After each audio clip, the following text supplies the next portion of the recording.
happy Halloween, everyone. Happy early Halloween.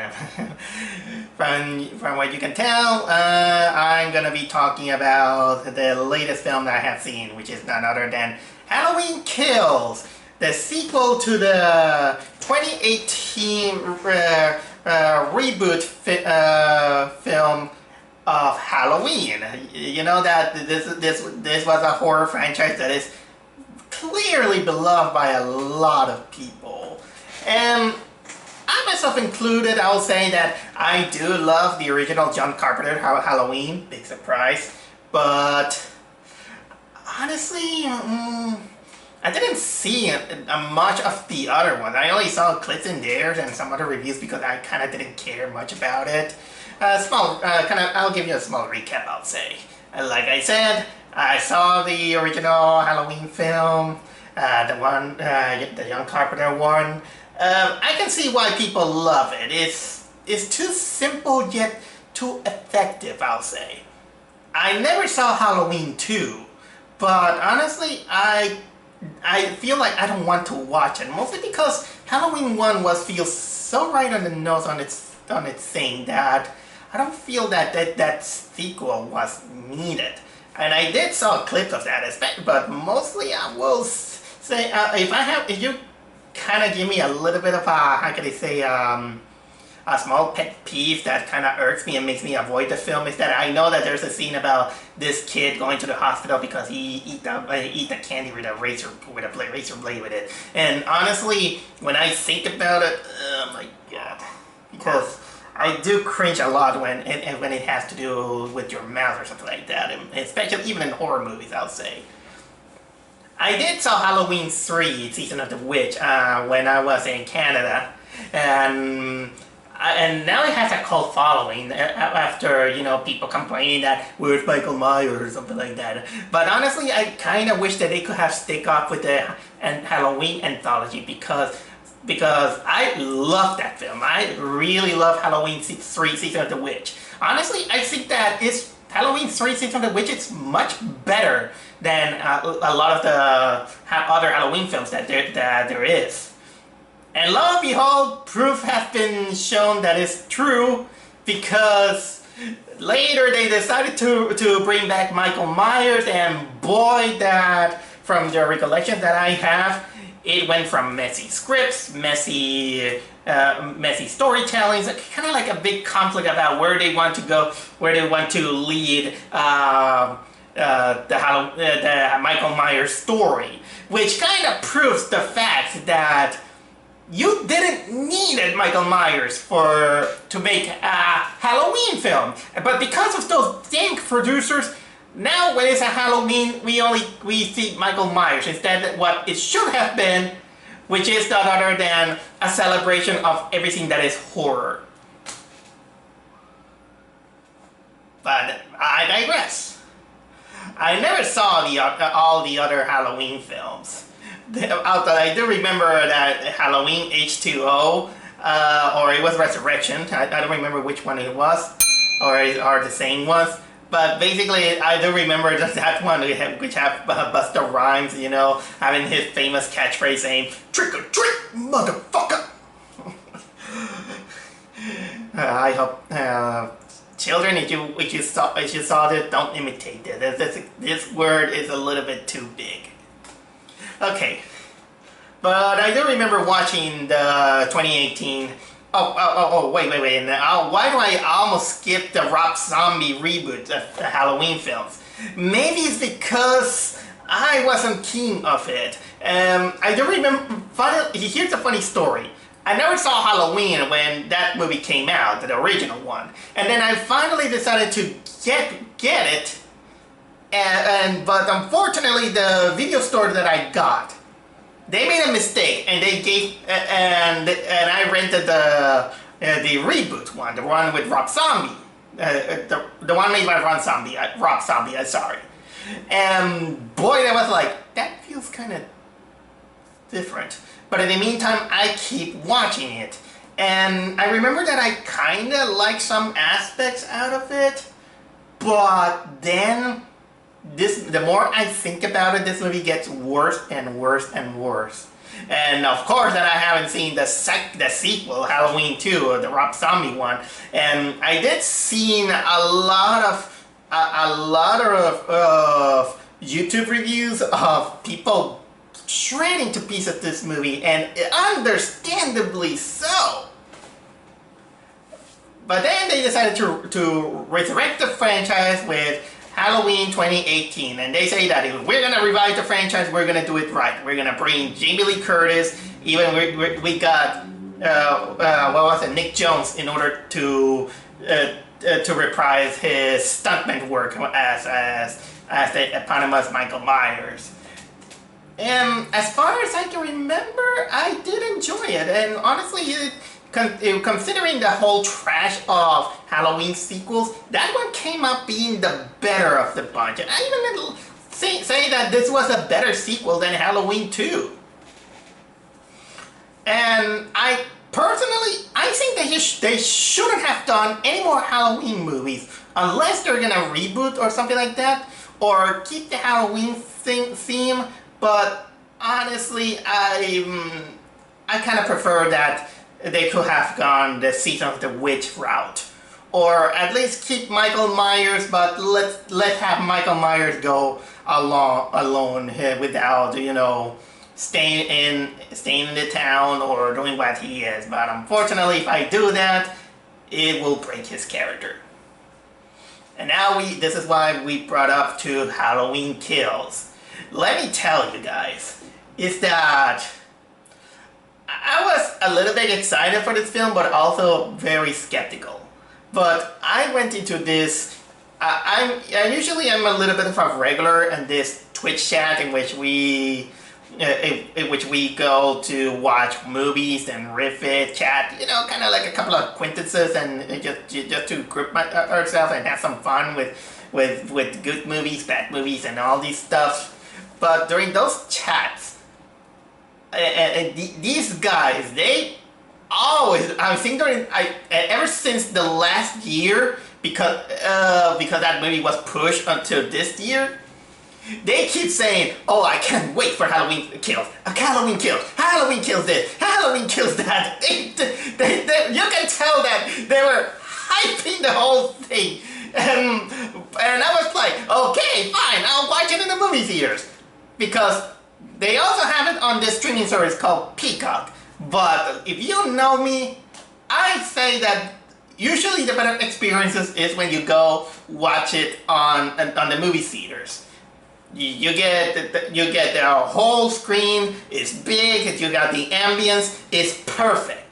So yes, even if they don't talk about Halloween Kills, I was actually ready to go for it.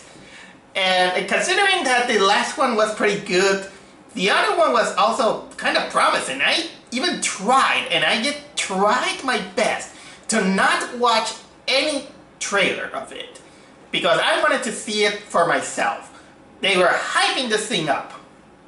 And finally today, I went to the movie theaters.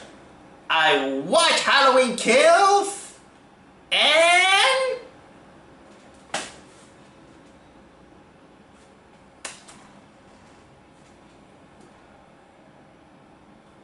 gotcha.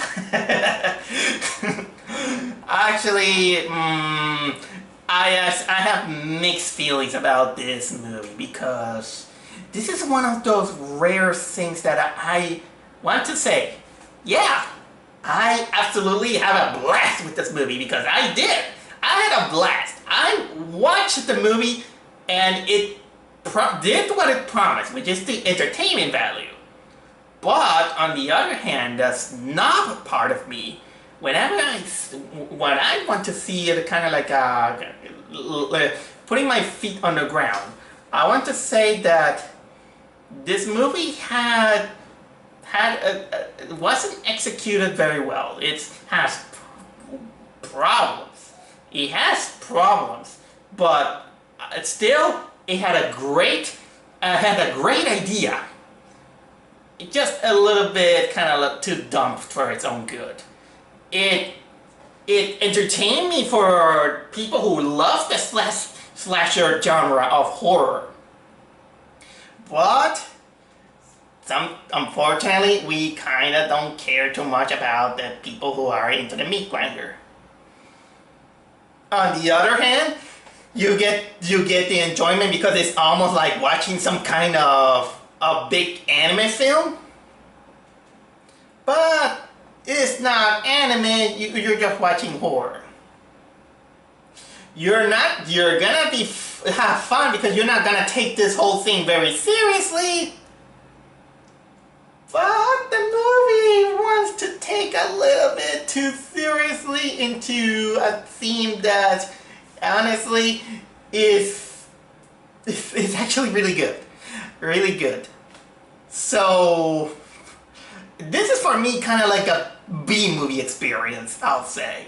I just was sitting there enjoying a lot of the things. Even though my memories of the last film was kind of vague. So I kind of want to actually how can I say, forgive the movie for some of the showing us some archive moments, the clips. But either way, what can I say in order before I start out? I will say that Halloween Kills, it delivers a lot of potential and satisfying blood and gore and slash for people who love watching a slasher horror, seeing kind of like this big brute wiping out people. That's what you're gonna get. But sometimes in the execution of what it wants to be, it has the idea, it does it correctly, but there's some moments that it kind of slip off, in which if it could have been polished well enough, maybe it could have done a little bit better. Although I don't want to, probably I have to talk about the ending, in which the ending, it was what? Oh my god.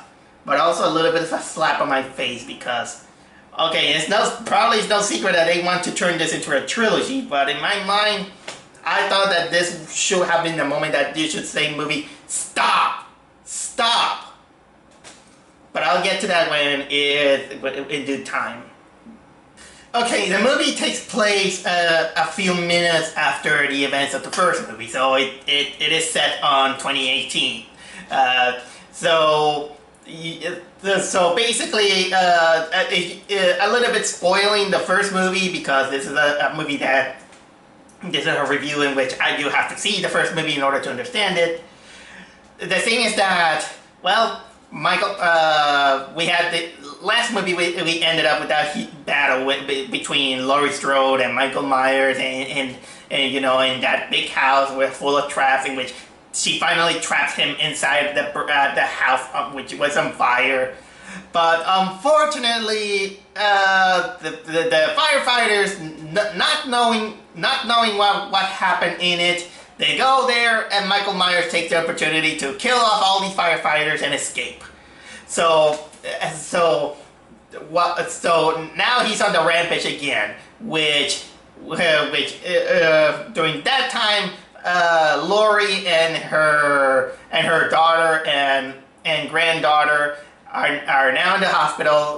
Laurie even had to go through surgery because she has been stabbed because of that. The kind of like the cop from the last movie was, he actually survives the kind of like a stab in the neck from Michael Myers, from what I can remember. But the most important aspect is that one of the characters from the first movie, which was the little kid named Tommy, now grown up, he basically hears the news about Michael Myers roaming around, so he basically gathers the whole town to make a community, and they decide that they're gonna take justice with their own hands, because of all the things that Michael Myers had done. So technically it becomes a manhunt to go against Michael Myers.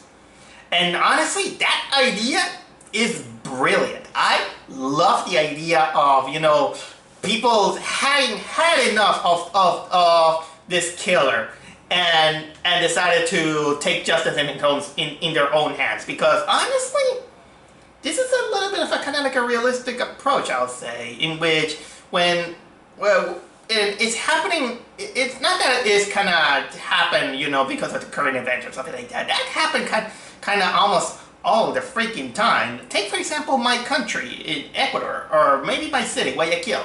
I do remember that I do watch in the news a lot of instances in which people are sick of the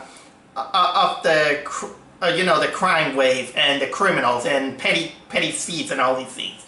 And sometimes when the people are so fatigued of the whole thing, the first poor sap they catch, they just lynch him and they beat the hell out of him. I've seen on the news cases like that. So honestly, it was kind of like no mystery that was gonna happen. Although the movie wanted to bring out a little bit of a message saying that, okay, when someone like Michael Myers kind of causes an uproar to the whole town, it brings out kind of like the worst of us.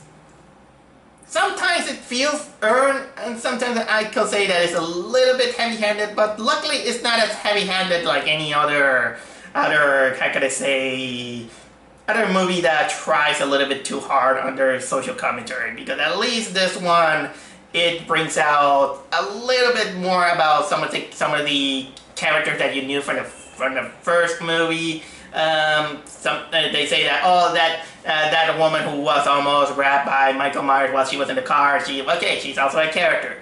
This kid who survived Michael Myers, he's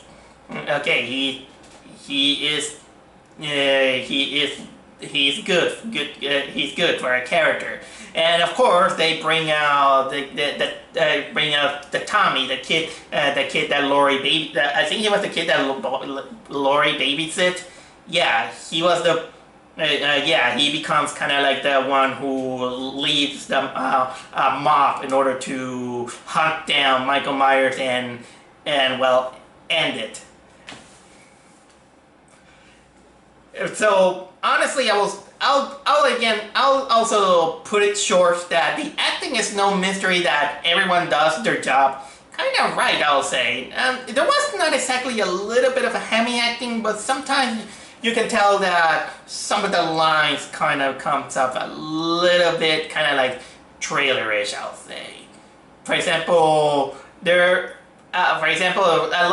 times in which the movie kind of put us kind of in a sudden halt, and they began to kind of like say trailer lines, like for example saying that Michael is evil or something like that, or he will never sleep or something like that. Or I think some of them are kind of clever, like for example that saying that you can that when fear takes over a town, that's when the boogeyman wins, something like that. Although the movie does indeed want to cram into your head the slogan of the film, in which one of them, the slogan of the film is "Evil dies tonight," and they do that. There are moments in which they put it in your head, "Evil dies tonight." So yeah, probably you can make a drinking game of how many times the word "evil" in this movie has.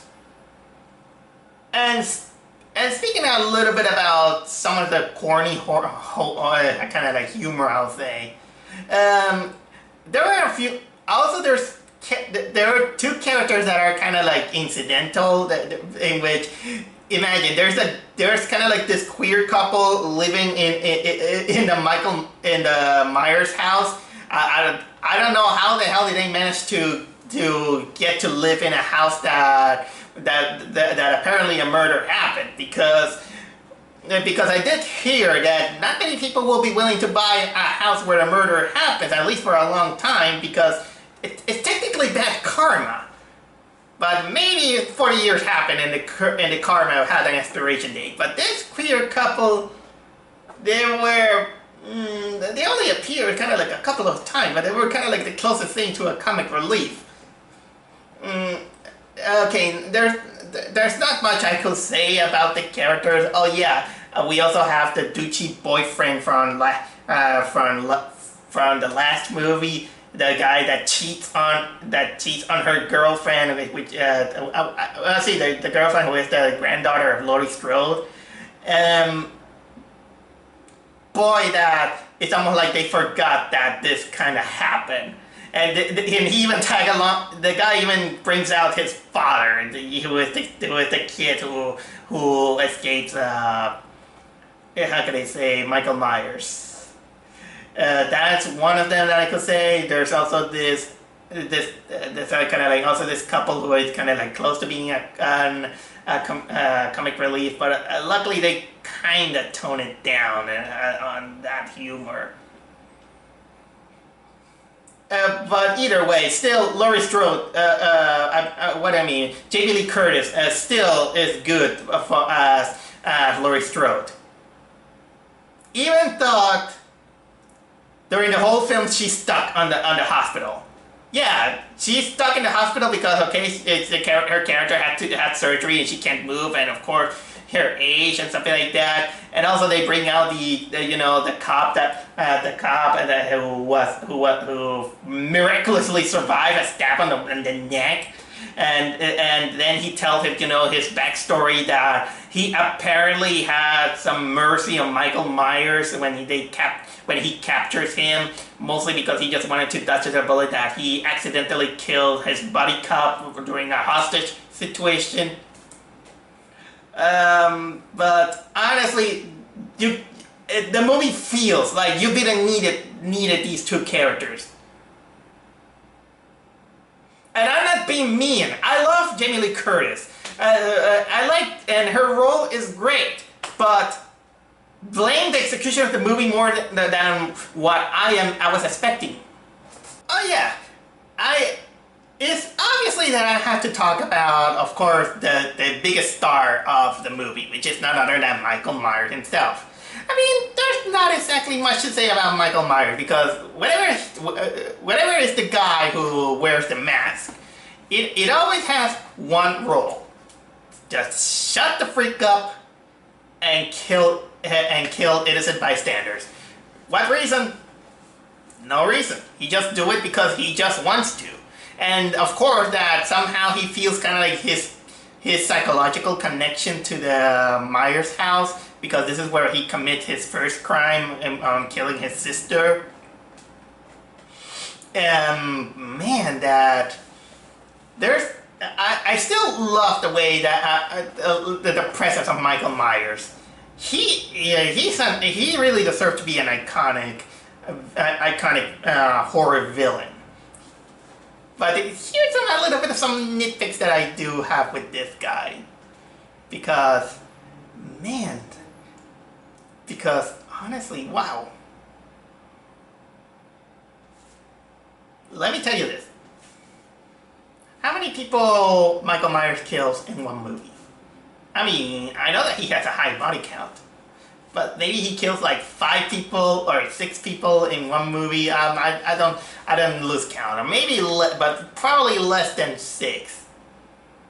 But boy, this movie is, if we tally up what Michael Myers has been doing during the whole film, this is probably the Halloween film with the highest body count you could ever imagine. And I'm not kidding, because almost every minute that Michael Myers is there, somebody is gonna die brutally. And I'll get to that by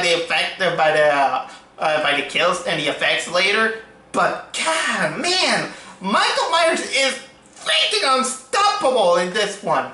Nobody lay a hand to this guy. And to make this clear, this guy, he does not what? This guy even managed to win a battle with 5 or 8 or 10 people. He's a one-man army. He's a freaking anime character. You know all these cool moments of shonen manga in which you have for example, a cool samurai that he has to battle millions. Man, this guy is probably he's probably on par with Colin Firth from Kingsman. You know, that's how powerful this Michael Myers is shown. It's kind of like, I mean, it's understandable. He's really strong. He's a really strong character, but man, that they up his strength like wow. It's hilarious. It's hilarious. I was gonna say it's kind of hilarious. It's so much. And by the way, yeah, they do try to shoot him, but not even guns are capable of defeating this guy. Oh my! It's almost like, how can I say? You can drop him into a vat of acid and he will survive. You know what? If in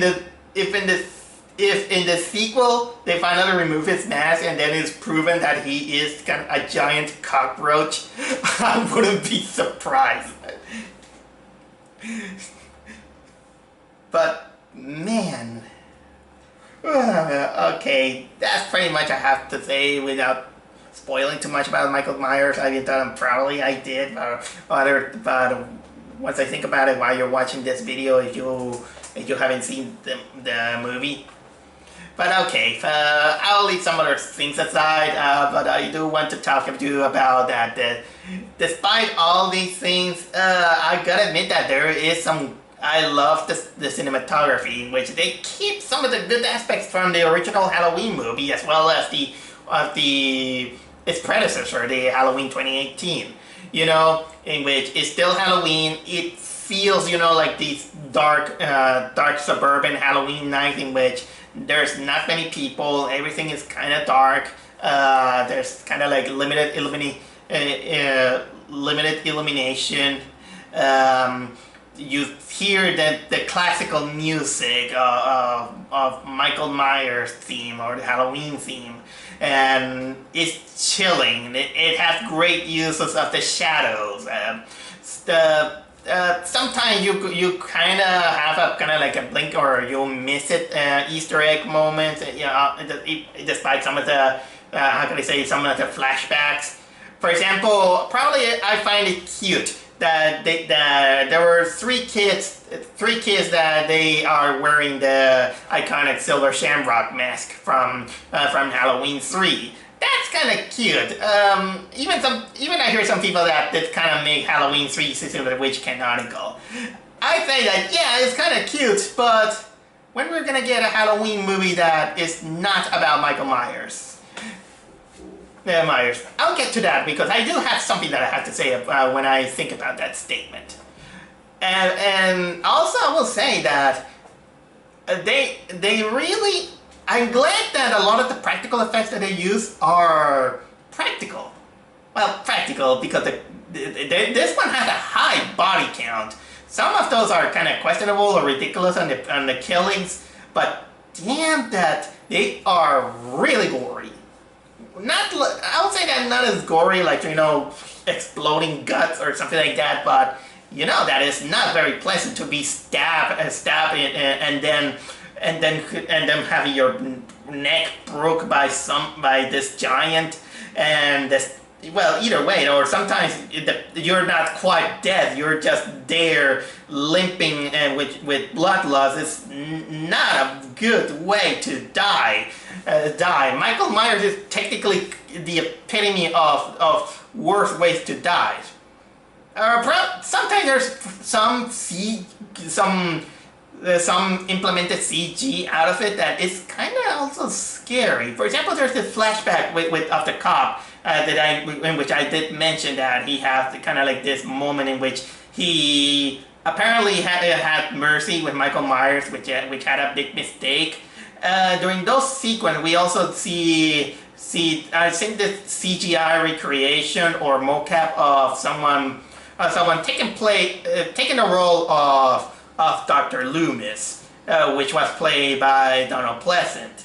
The guy is dead, but I think that looking at the guy, it really looks like Donald Pleasant, and it's kind of scary how CGI goes too, considering also that we had moments like that, for example, in, what was it, Rogue One, a Star Wars story, which I love practical effects more, but still, I know CGI can be abused at this moment.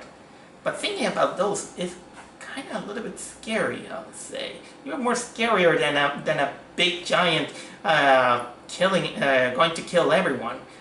Or probably even scarier is the fear that it brings to a lot of people in order to make a mob out of it.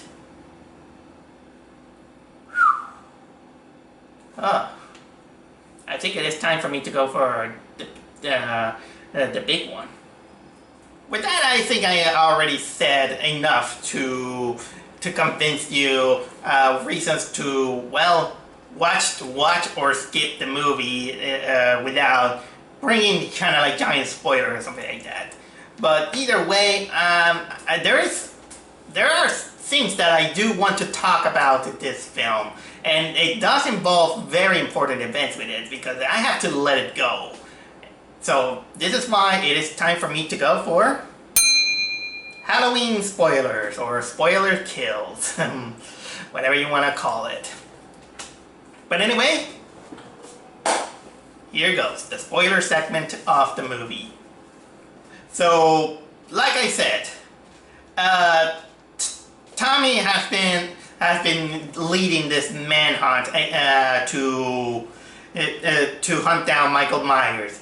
A lot of people aren't in it. Laurie Strode is hospitalized, and well, Laurie Strode has been taken care of by her daughter, but her granddaughter decides to join the mob and tries to hunt Michael Myers, and a lot of people kind of do.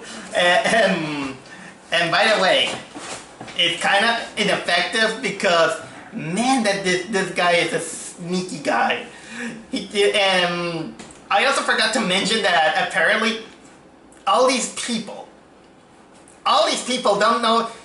Apparently they're so afraid of this guy that they kind of forgot how to use properly their guns. I mean, there was even a moment in which they begin to shoot him, but they don't shoot Michael Myers. He's in the car, but instead of shooting Michael Myers, they shoot the car. Like, no. And lo and behold, Michael Myers apparently has the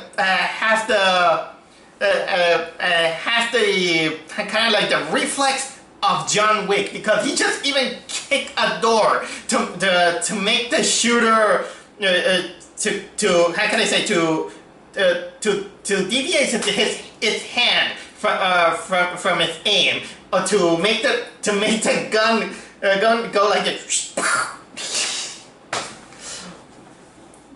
Again, no guns can stop it, but honestly, I think that maybe it's the stupidity of people now that I think about it.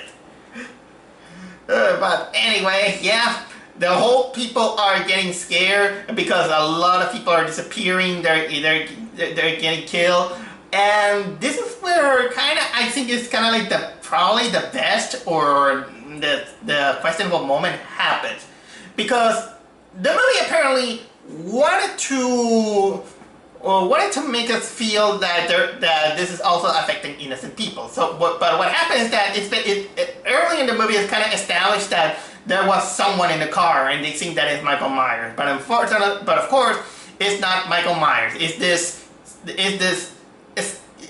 mentally clinically challenged patient that if I see from what I see in the uniform, the guy was in apparently this guy was with Michael Myers and mental, I can say in the mental hospital transfer from the last movie.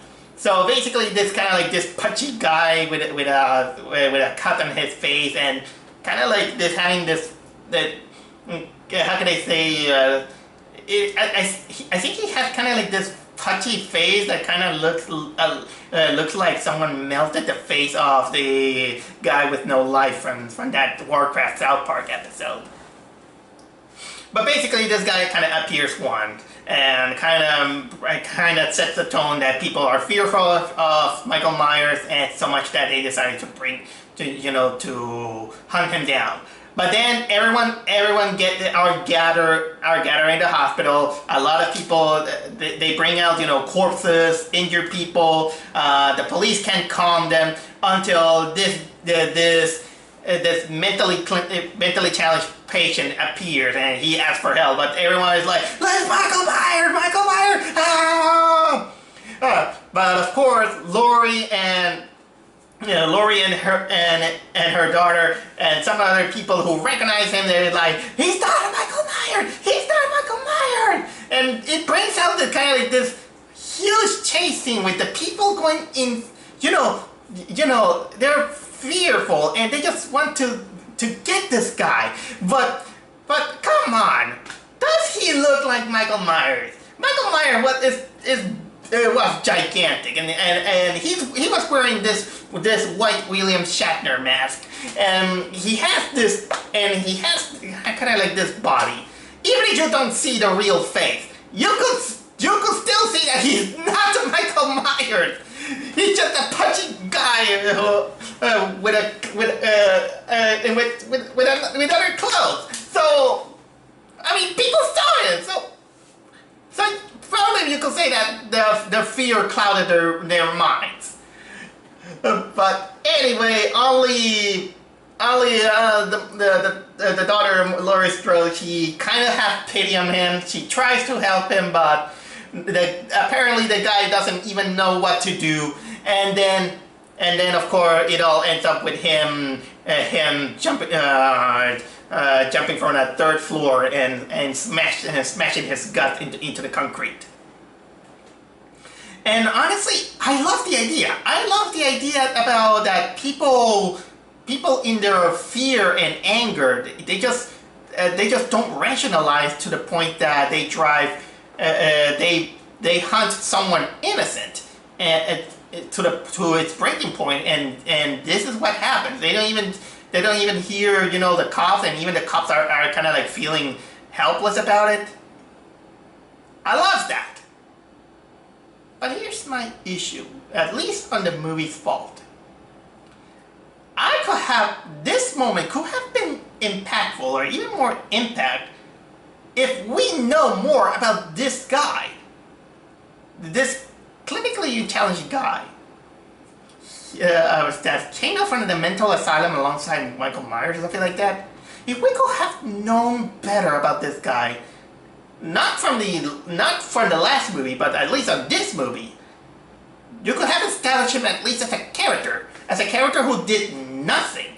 But for him to be called innocent, we as an audience, it's kind of hard to eat that up. Mostly because the first time that this guy appears, he was in the back of a car and scared a woman out of it. So. And then he even steals the car and crashed it.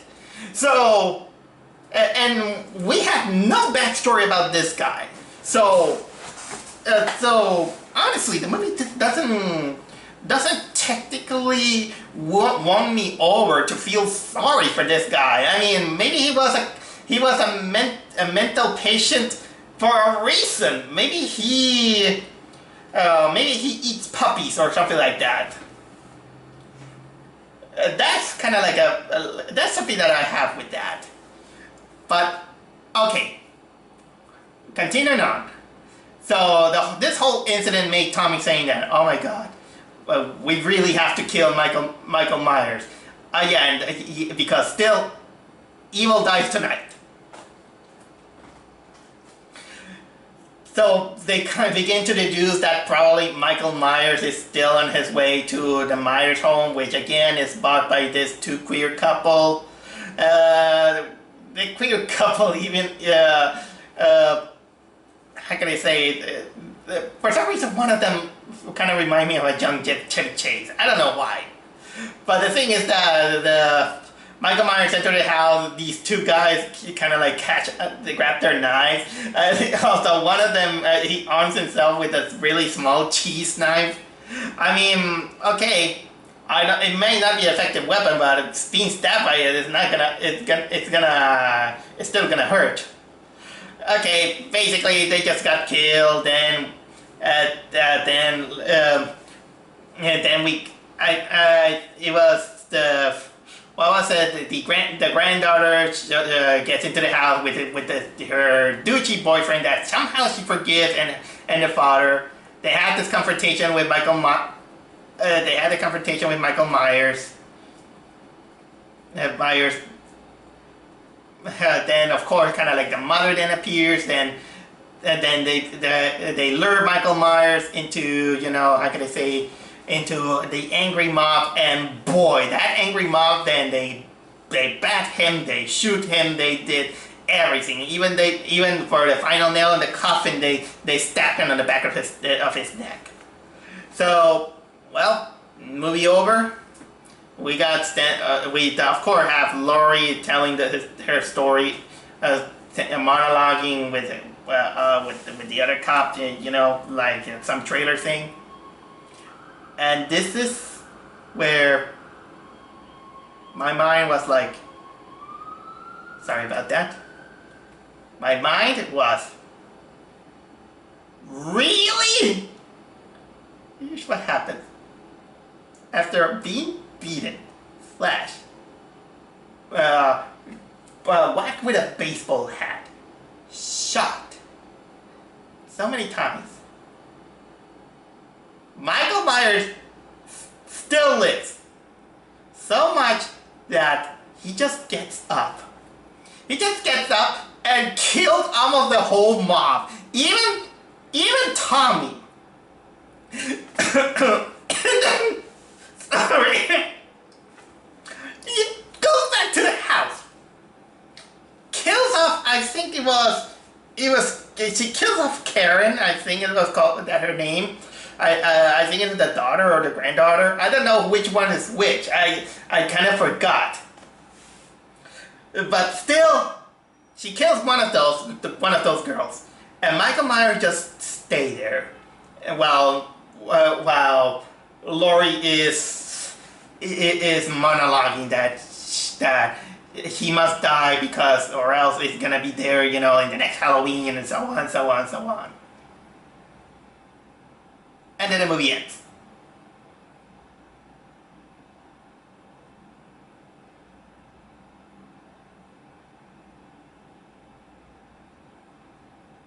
Again, I tell you, what is Michael Myers? I mean, this guy, he's a freaking shonen anime character. I mean, his resistance is some part of Kaido from One Piece. They give him everything and the guy doesn't even die. Please. And you know what? This was the moment that I think that this movie could have been better off as a standalone film. With Michael Myers was fine. With Michael Myers is fine, but honestly, all the Laurie Strode and the cop scenes and some of the deaths and some of the flashbacks, they feel a little bit more like filler. But honestly, I give them credit that at least their whole thing is more consistent to the story. I mean, last week I saw The Lamb, and The Lamb has a lame second chapter. But this one, at least you can buy that there's a second chapter that goes somewhere, unlike The Lamb. Still, This is why I kind of applaud, but at the same time, Bobby, what were you trying to do? Still, I love your idea. I love the idea of, that you wanted to say about how people, when they're afraid, they don't know what to do to the point that they join together and they make vigilante justice. Which, true to be, if you ask me, I'll tell you later. Because I'm still a little bit on the spoiler section. But I think I already covered enough for that. Still, I'm still surprised that Michael Myers really resists all these killing blows. So, still. Spoiler over. So, basically, man, despite some of the issues that I have with Halloween Kills, I'm not gonna deny that as a kind of like a mindless horror fan, I did enjoy it. I enjoy it more as a slasher film, even though there's still some moments that it could have been polished. Again, like for example, taking away, I think that it could have worked better if they could remove Laurie Strode or some of the other characters in order to kind of just have the movie that still has the idea that a killer like Michael Myers, when it terrorizes a small town, it brings panic to everyone, and they form kind of like a mob community in order to feel themselves safe, protected, armed, because they're going against something really, really, really big. But sometimes, even with their good intentions, they unfortunately, their judgment are clouded to the point that, of course, they just chase down this, they can chase, the wrong people.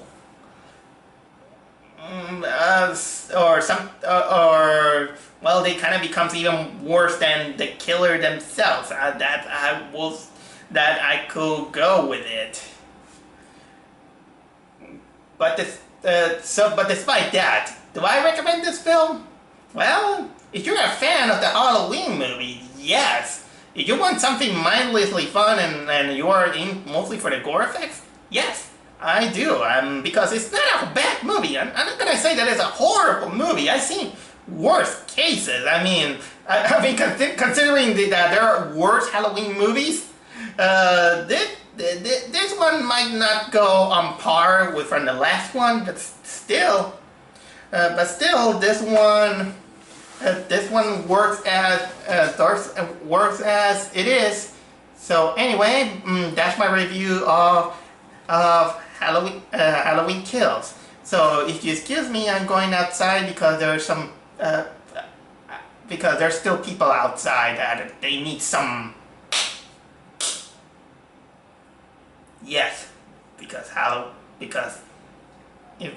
evil dies tonight. Trick or treat, motherfucker.